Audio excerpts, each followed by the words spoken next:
We are now just exactly 1 month away from the official release of Star Wars The Rise of Skywalker by Disney, Lucasfilm, J.J. Abrams, and even creator George Lucas. That is all set and ready to end the Skywalker saga and the sequel trilogy itself. This is Mike Zero. Make sure to subscribe if you are new to the channel for future Star Wars content.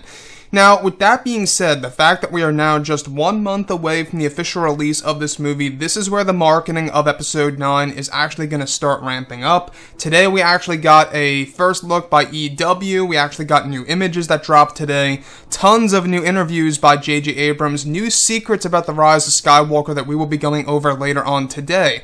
And I really wanted to go over these new images because it really does give us different angles and different views of course, Kylo Ren, Rey, Poe, Finn, Janna, and other characters that are a part of the Skywalker saga that's really going to take things in a different direction. Now, with everything here, I want to go over EW's coverage of course, the Rise of Skywalker, starting off with the first image, the cover.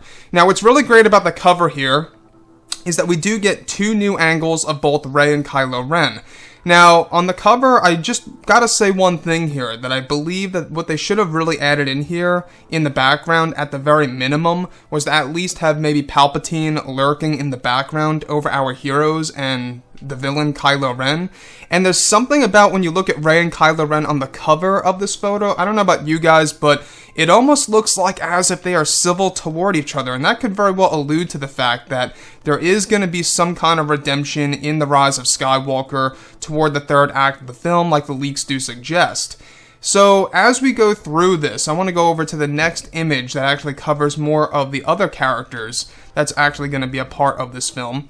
And the next one, we actually go over to a sequence where we have an image of both Chewbacca, Poe, and Finn on board of the Millennium Falcon. As you can see there, Poe Dameron is actually piloting the Millennium Falcon, and this most likely takes place during the major space battle, during the third and or the very end of the second act of Episode 9. In case you guys did not know, there are going to be two major space battles in Episode 9. There's going to be one over the world of Exegol, which takes place over in the unknown regions, and there's going to be another space battle over an unknown world that we have yet to see in The Rise of Skywalker. So that's another thing to look forward to, is that this film's going to have a lot of lightsaber action as well as a lot of space battles in the movie. So moving on to the next one, alright, that really intrigues me, is that we actually have a shot of Rey with her ignited lightsaber, Finn by her side, Poe as well, with Chewbacca in the background. Now, if you look closely in back of our characters, it appears that they are either inside of the world of Exegol, or this could very well take place within the cave on the world of Pasaana. So, we do know that they're going to travel as a group in this movie, and once again, this was a missed opportunity in the sequel trilogy. I was always very puzzled over why we never got our actual heroes together, like how it was in Star Wars A New Hope, where you had Luke, Leia, Han, and the whole gang together. We never really had that with Poe, Finn, and Rey in The Force Awakens and in The Last Jedi, and now it's like a last-minute thing, where you have our characters together for a majority of the first and second acts of Episode 9. So, moving on to the next one, right? This is a shot of both Poe and Janna on the strange, grassy world. This takes place in the first act of the film. We're still not quite sure exactly what planet this really is. A lot of people are believing that it has something to do with the Outer Rim, and we do know that this movie is going to have a lot of sequences that take place in both the Outer Rim and over in the unknown regions. So that's another thing to look forward to, is that we will be going over to the unknown regions in Episode 9, and we're going to see exactly what that region of the galaxy looks like on the big screen in a live-action Star Wars movie. So, moving on to the next one, which is where we dive into the First Order. Now, we get our new look of the First Order troopers, and of course, we got some of what appears to be the snow troopers. Now, what I like about this is that this, you can see in the background, we see some kind of stone structure. From what it appears that they are walking through, you can see that the ground looks like it's made out of stone as well. This most likely, by the way, is the world of Kijimi. Now, Kijimi is actually said to be an icy type of world with, a dusting of snow on the surface. And that's exactly where the Thieves' Tower is located. So, The world of Kijimi is the location of Kerry Russell's character. You know, we do know that Kerry Russell's character has a connection to Poe Dameron in this film. They've had a past romance of some kind that will be explored further in this movie, and that's going to be very interesting to see unfold. So the First Order, once again, you know, getting the limelight in this EW coverage. Moving on to the next one, we got a nice up-close shot of Kylo Ren. This is on board of his Star Destroyer called the Ravager. Now, the Ravager is said to be around the same size as Snoke's Supremacy. However, this is where Kylo Ren is actually looking out to the Millennium Falcon, escaping his Ravager ship. This connects to the other photograph that I believe that we got from Entertainment Weekly as well, where you do see him trying to use the Force to pull the Falcon backward. So you can see how some of the images do connect from what we got a couple of months ago after the second teaser trailer made its release back in August.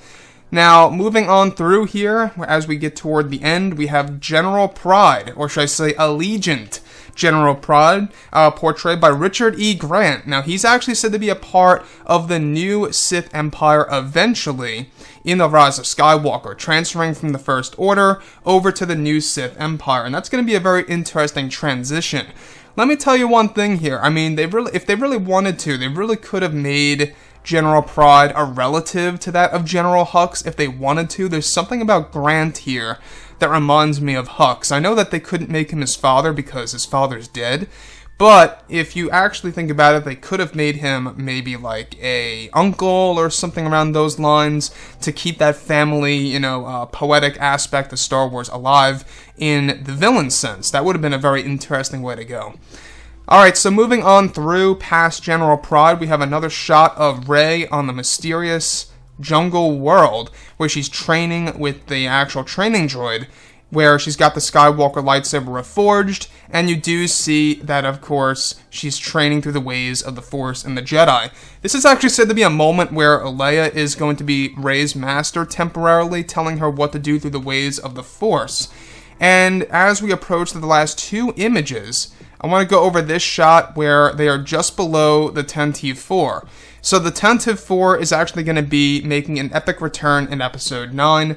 We see, of course, Poe, Finn, Rose, and some Resistance fighters, some of Maz Kanata's pirates in the background there that become allies with the Resistance that are going to fight the First Order and the new Sith Empire. There are 3 factions in this movie, so that's another thing to look forward to as well. And the last one, I gotta say this is my favorite one, I don't know why.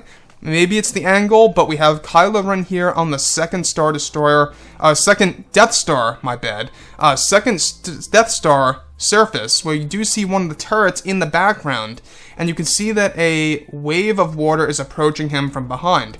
Now, what I like about this is that obviously you can see that he's looking at Rey. You can see that this is the standoff between both Rey and Kylo Ren during their big lightsaber duel that's going to take place at the very end of the middle of Episode 9. So that duel is actually said to take place at the very end of the second act of The Rise of Skywalker. So that's one thing to look forward to, is that this movie is going to explore, you know, many different lightsaber duels. So far, from what we know, there are going to be, at minimum, 4 lightsaber duels in The Rise of Skywalker. You got one on the desert world of Pasana. You got one on the second Death Star wreckage. You got one inside of Kylo Ren's Ravager Star Destroyer, as we saw in the final trailer. And of course, you got another one between Rey, Kylo, and Palpatine. You also have another saber duel between both Rey and Dark Rey. So, if anyone's afraid of this movie, you know, not being loaded with a lot of lightsaber action, that's exactly where fans can actually be excited for Episode 9. Now, like I've said, I still have concerns about this movie through what's happening with the film during post-production, of how they're trying to figure out the ending and trying to piece everything together. These images, I mean, they could have done better in my opinion, like throwing Luke in there, or at the very least throwing in Palpatine, or maybe even just teasing Palpatine. They could have done something like that, but the international trailer is on the horizon. I think that this is basically a little tease of what's to come, and the new trailer, the new 4th trailer, international trailer, whatever have you, most likely, if I really had to say, is going to be dropping around Thanksgiving. It just makes sense. Thanksgiving is the 28th of this month, so give or take the 30th or the 27th, most likely. So anyways, guys, drop a comment below. Let me know what you think about all of this in the comments, and if you guys did enjoy the content for today, do make sure to drop a thumbs up on this video to support the channel. I thank you all so very much for the kind support, and I'll catch you guys next time.